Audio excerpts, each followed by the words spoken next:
আসসালামু আলাইকুম। গিয়েছিলাম মেন্দা ক্রয় করার জন্য আমাদের টাঙ্গাইল ধনবাড়ি বাজারে। যাওয়ার পরে এই মেন্দা ক্রয় করলাম, মাত্র অল্প টাকার মেন্দা, কিন্তু গোস্তগুলা বেশি বড় না। আমি তাকে জিজ্ঞাসা করলাম যে এত ছোট ছোট গোস্ত কেন? সে বলতেছে এরকমই, সব দোকানে এরকমই গোস্ত আপনি পাবেন, এর চেয়ে বেশি পাবেন না।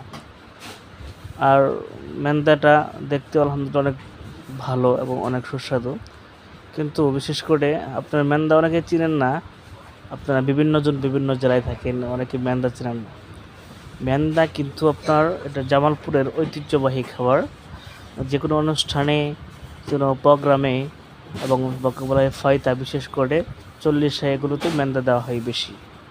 আপনারা দেখতেছেন মেন্দাটা কিন্তু অনেক মজাদার এবং সুস্বাদু। একটা গোস্ত দিয়েই আপনি 1 প্লেট ভাত খেতে পারেন মেন্দা দিয়ে।